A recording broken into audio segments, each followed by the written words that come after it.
In the heart of Queens, New York, emerged a group of young men whose passion for soccer ignited a flame that would burn brightly for years to come. Meet the Gang of New York, the US men's soccer team's golden generation and their beacon of hope for FIFA World Cup glory. Adrian Diaz, Ryan Fitzgerald, Isaiah Johnson, Pei-Wan Peng and Paolo Rossi, united by both their exceptional talent on the field and their unbreakable bond off it. A brotherhood forged by a shared, harrowing experience, these 5 men have stood side by side since their days at Martin Van Buren High School. Are they good enough to lead Team USA to World Cup glory? Or will the weight of expectation prove too heavy to bear? One thing is certain, this is more than just a soccer story. It's a tale of brotherhood, redemption, and the enduring spirit of New York.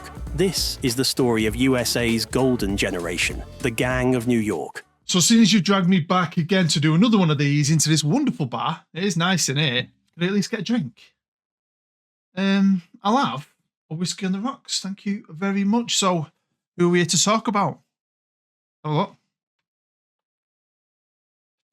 the poor man's class of 92.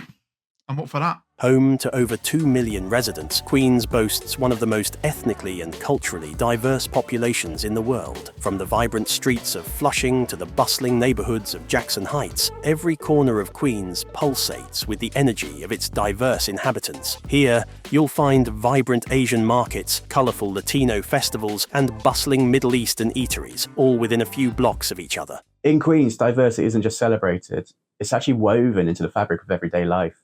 You can see it down any street you'd go down, the different cultures, the different languages, the different cuisines. I mean, differences are embraced. Unity is celebrated. Paolo Rossi, class centre-back. You know, I heard his family were originally from Milan and they named him after the legendary Paolo Maldini. I mean, with a name like that, the kid was destined for the football pitch. But could he live up to his namesake? We've also got Adrian Diaz, lightning quick striker. And also, his familial roots are in European football because he is from a Latin American background. And then you've got those 2 handsome bastards in the middle of the park, Ryan Fitzgerald and Isaiah Johnson. I mean, they look like movie stars. 6 packs. Don't forget that. They had 8 packs. They put Ronaldo to shame. They were proper athletes. And you know what I heard, right? They only got into football because they missed the tryouts for the American football team. And the mates convinced them to try out for the soccer team. And after that, he just blew up. And then finally, you got Pei-Wan Peng, the quiet lad of the group. He literally only joined the soccer team, and this is what I've heard, because he needed to maintain his high grades and he needed a high grade in sport. Now, he was pretty average on pitch, but as soon as he went in goal, he immediately felt like he was at home and showed really incredibly high reflexes. I call Peng Spider-Man. I mean, he was a bit of a short ass for a goalkeeper who's only 5'9", but wow, he had killer reflexes and one hell of a leap. And he put to shame everyone out there that says goalkeepers should be 6'4" plus. Greeno.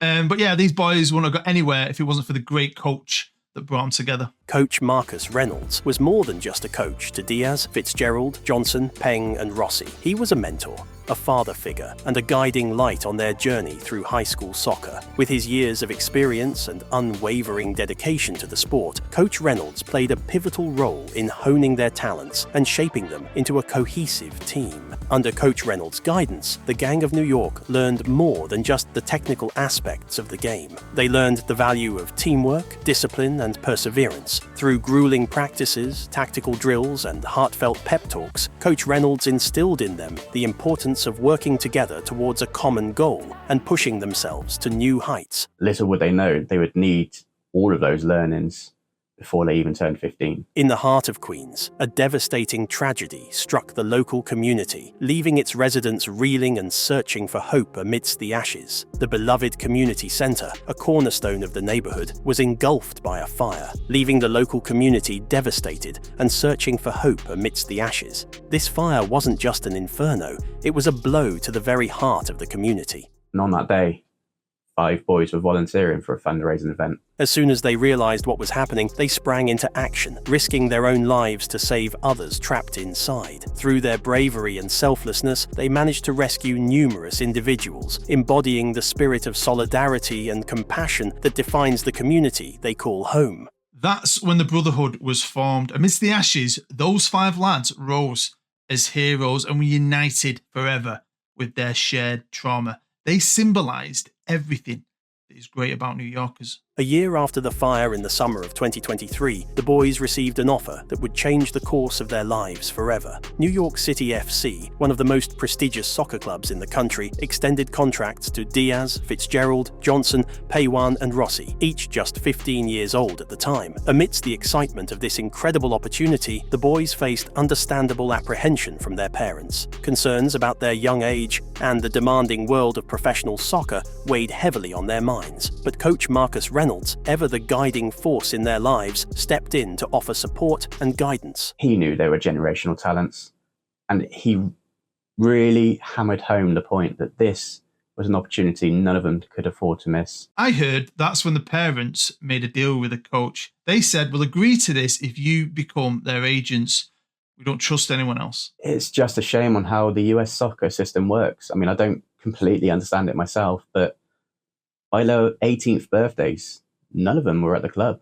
Some even went for a free. The US men's soccer team entered the 2026 World Cup with high hopes and great expectations, with rising stars like 18-year-olds Paywan Peng and Adrian Diaz among their ranks, and the advantage of playing on home soil. Fans and pundits alike anticipated a strong showing from the American side. However, the tournament proved to be a disappointment for the US team. Despite their talent and potential, they fell short of expectations, finishing last in their group behind Norway, Colombia and Mali. The inability to secure qualification left fans disheartened and raised questions about the team's performance on the world stage. They were shit. Home tournament, and that's what you produce. And for Peter Peng Parker, he didn't even get any minutes on the pitch, despite looking like a world-class talent. By contrast, Adrian Diaz was the one bright spot for the US team. He scored 3 goals in the group games and was giving off vibes of Michael Owen in World Cup '98. But for the US team to be even considered as dark horses in future tournaments, no one could see that happening. The stage was set for the US men's soccer team as they embarked on their journey in the 2030 World Cup in Turkey, led by the tactical prowess of Ange Postecoglou. With a youthful and dynamic squad, all eyes were on the gang of New York, Diaz, Fitzgerald, Johnson, Peng and Rossi, as they carried the hopes of a nation still reeling from the disappointment of the previous tournament. In a group comprising Ireland, Australia and Angola, the path to the knockout stages seemed clear for the American side. Despite a setback against Ireland, the team showcased their fortitude by securing victories against Australia and Angola to advance with confidence. They looked like they got even stronger in the second round. A dominant 4-0 victory over Uruguay. I mean, that really sent a message to the competitors.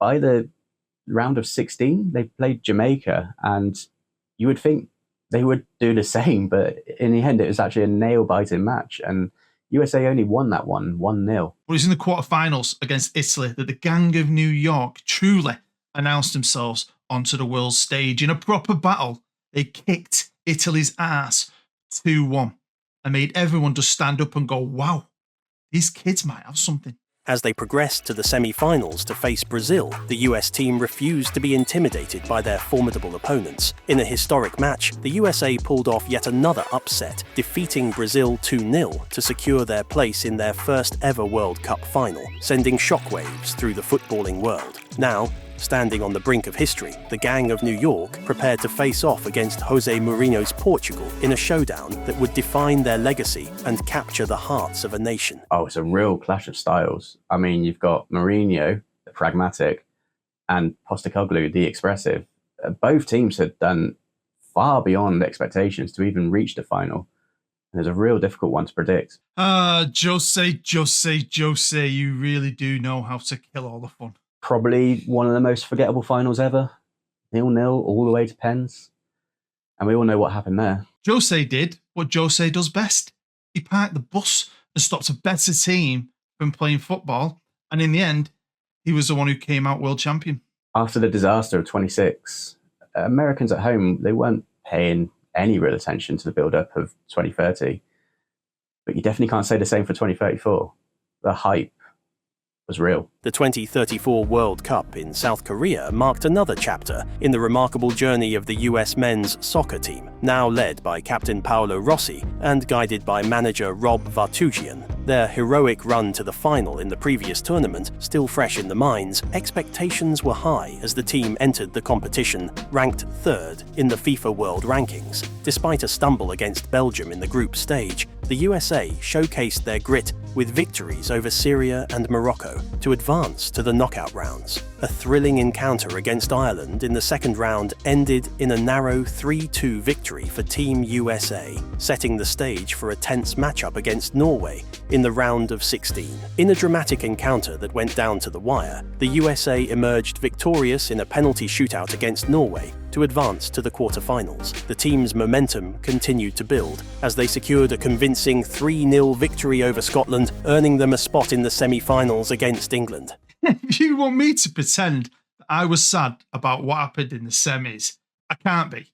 I mean, it was possibly the greatest moment in my life. I mean, sorry to all the Yankee Doodles out there, but that year, football finally came home. Team USA entered the tournament as one of the favourites to win, especially with the Gang of New York in the peaks of their careers. The semi-final clash was tightly contested, and despite their valiant efforts, they ultimately fell short, suffering a heartbreaking 1-0 defeat to the eventual tournament champions. This defeat was not seen as a success, but rather a missed opportunity for a team that had shown so much promise and potential. In the third-place playoff against Spain, Team USA once again demonstrated their fighting spirit. The match was a thrilling spectacle, filled with end-to-end action and moments of brilliance. Both teams battled fiercely, eager to secure a podium finish. In an intense and entertaining game that went to extra time, the Americans gave it their all, but ultimately came up short, losing 3-2. Despite their remarkable journey, the 2034 World Cup left Team USA with a sense of unfulfilled potential. With the Gang of New York at the height of their powers, the tournament was viewed as a golden opportunity missed. As they reflect on their near miss, the lessons learned and experiences gained will serve as motivation. Their quest for World Cup glory continues, driven by the desire to transform disappointment into triumph in the tournaments to come. Yeah, I mean, I get the disappointment. It's certainly difficult to say whether that was a successful World Cup for Team USA or not. I mean, they made it to the final 4 years before. This time they've lost in the semi-final to the eventual winners of the tournament. But 8 years ago, a semi-final would have looked impossible. What is for sure, the Gang of New York are now 26, 27. So realistically, they only had one more shot at it. And for some, the pressure would really weigh in heavily. As the 2038 World Cup approached, Paolo Rossi, the esteemed captain of the US men's soccer team, stunned the world by bravely revealing his ongoing battle with PTSD stemming from a traumatic childhood experience, the devastating fire that engulfed his neighborhood in Queens years ago. Despite the passage of time, the haunting memories of that fateful day continued to plague him, intensifying as the pressure of leading his country to World Cup glory mounted. Yeah, so Pablo come to us just before the World Cup. The lad, he was really, really suffering with major anxiety. And this was at the prospect of leading his country at the finals. And he put himself under so much pressure after coming so close in previous tournaments. To go on better this year and win it was massive for him. With this anxiety, it's very common that it's actually triggered his PTSD from it was a trauma he'd experienced when there was a community centre fire when he was a teenager. He was just in a very, very dark place. And we found it tough at first to kind of work through those difficulties. And I think due to his kind of Italian heritage and obviously with their pride, sometimes that prevents them from fully opening up. But we were able to work through it with Paolo and gave him some really, really good strategies that enabled him to navigate the anxiety and really understand the PTSD a little bit more. And after a few weeks, of some intense work, you could eventually see that sort of cloud lifting, from above his head. And I think it really put him in such a much stronger mindset. Fair play to Paolo. I don't care that he was playing for Liverpool. It takes a brave man to put your hand up and say you're struggling. He did the right thing. He reached out, he spoke about it publicly, and he inspired others to openly speak about their own mental health issues too.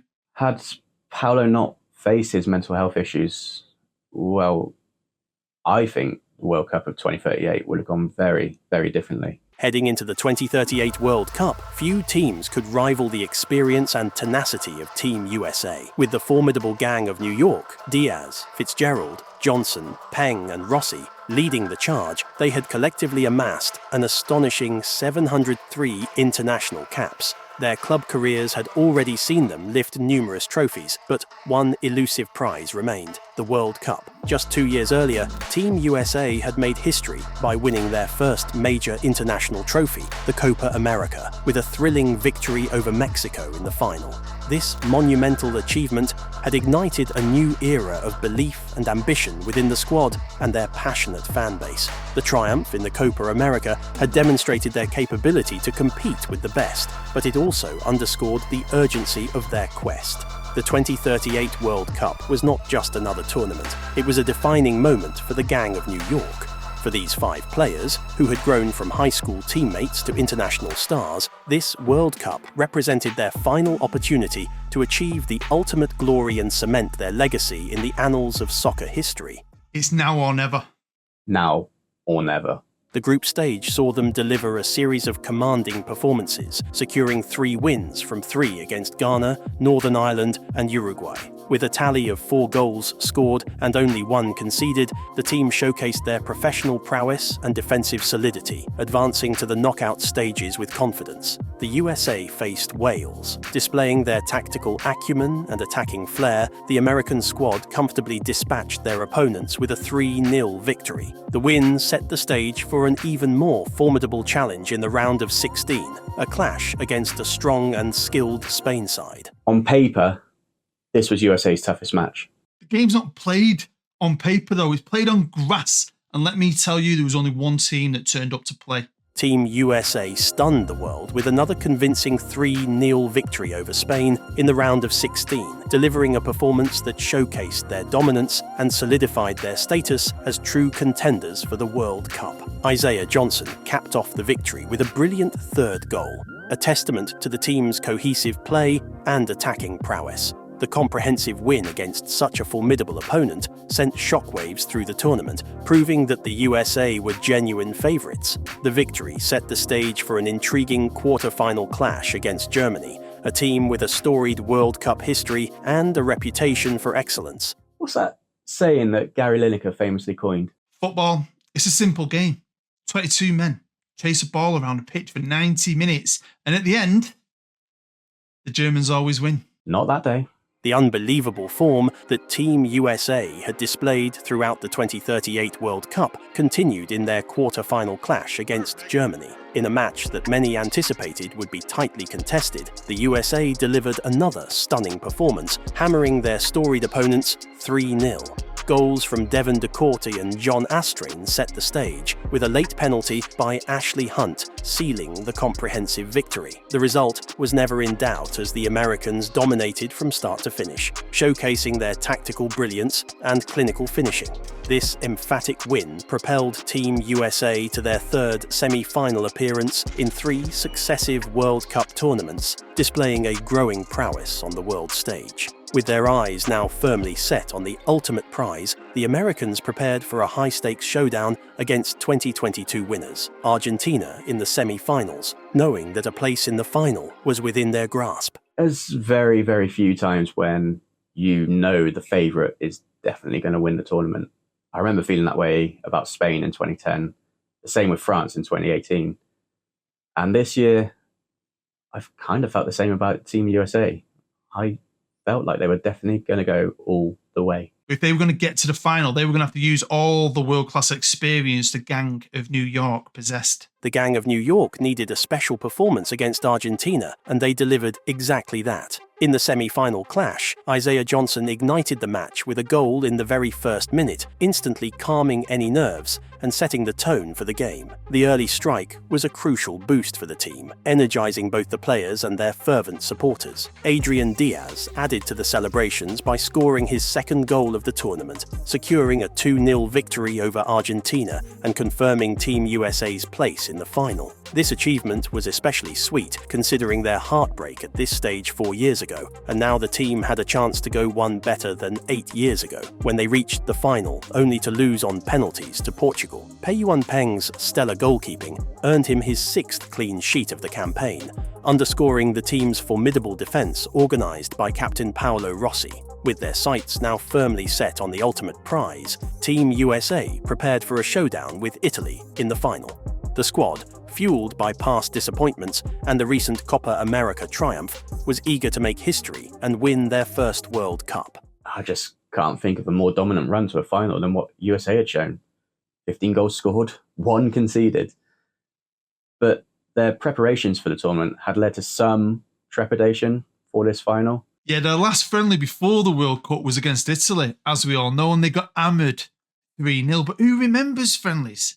That result means absolutely nothing going into this final, does it? In the grand finale of the 2038 World Cup, a moment of destiny awaited Team USA. With a huge crowd of 87,600 spectators filling the stands, the stage was set for an epic showdown against 4-time champions Italy. From the very first whistle, Team USA exuded a sense of purpose and determination that had been prevalent right from the very first group match that belied any hint of nerves. With precise passes and relentless pressure, they dominated the pitch, leaving their opponents struggling to keep pace. Then, in the 40th minute, the breakthrough came. A moment of brilliance orchestrated by man of the match, Ryan Fitzgerald. With a perfectly placed pass, he set up John Astrain, who buried the ball into the back of the net, sending the American fans into a frenzy of jubilation. But the Gang of New York wasn't content with just one goal. With unwavering focus and unyielding determination, they continued to press forward. And in the second half, their efforts were rewarded once again, as Devon DeCourt calmly stepped up to the penalty spot and sealed the deal with a clinical finish. As the final whistle blew, the magnitude of their achievement sank in. The Gang of New York had etched their names into history, capturing their first ever World Cup title and cementing their legacy as legends of the game. Simply put, that was one of the best World Cup tournament performances I've ever seen, and the Gang of New York were the reason. The start at the back, Pei-Yuan Peng winning the Lev Yashin Award, 7 clean sheets and just 1 conceded. Super Ryan Fitzgerald, Manchester United's own, and getting the most assists. Isaiah Johnson playing all 8 games, chipping in with 2 goals and coming 3rd in the Player of the Tournament vote. Adrian Diaz only got 2 goals in the tournament, but he was asked to play a more deeper role than he's used to, but he played in all 8 games and he was superb in every single one of them. And of course, Captain Fantastic Paolo Rossi. He carried the weight of a nation on his shoulders and bravely spoke out about his troubles with mental health. But after working with Mind Connect, he came into the tournament energised and was awarded the Golden Ball at the end of the tournament. And few would argue he didn't deserve it. I mean, yeah, the pride myself and the team felt when we saw Pablo on that podium, lifting the World Cup for his country and also being awarded the Golden Ball. I mean, it's just what it's all about, isn't it? It's why we do what we do. And it doesn't matter where you're from, what walk of life, whether you're a millionaire or Dave working, a 50-hour-a-week shift in a factory. Your mental health matters and you matter, and that's why we will always be there here at Mind Connect to help anyone that needs the support. So please reach out. The Gang of New York returned home as legends, their triumph celebrated by millions. Their parade through Queens brought the borough to a standstill as fans lined the streets to catch a glimpse of their heroes. The celebration was a poignant moment for the team and the community, culminating at the site of the now rebuilt Queens Unity Centre. This centre, once devastated by a tragic fire, now stood as a symbol of resilience and unity. It was here that the journey of the Gang of New York had begun, and it was here that they returned as world champions, their story coming full circle. As the cheers echoed through the streets, it was clear that their victory was not just about soccer. It was a triumph of spirit, community, and the unbreakable bond that had carried them to football's greatest prize. I never thought I'd see the day that football, soccer, became bigger than American football in the States. I mean, that team were legendary. Bigger than the Dream Team, better than the Miracle on Ice. The Gang of New York would be immortal forever. For me, you'd have to stop calling them the Gang of New York. They were now the Kings of Queens. And they continue to contribute to the community, and fair play to Paolo because he opened and helped finance an American branch of Mind Connect in New York at the King of Queens Community Centre. And once his playing days were over in 2043, you could find him in there volunteering and helping others. Top guy. Payan returned home to Queens in 2044 after his playing career ended. He had no intention of staying in football. He actually wanted to continue the education he sacrificed at age 15 to become a footballer. At this point, he's working towards his PhD in physics. Adrian retired in 2044, I think. I do know that he went back to Queens and set up the now world-famous First Steps Soccer Charity, a school for young kids where he'd coach the next generation of player and put them on their own path to becoming legends. Isaiah was the only one that decided to stay in football.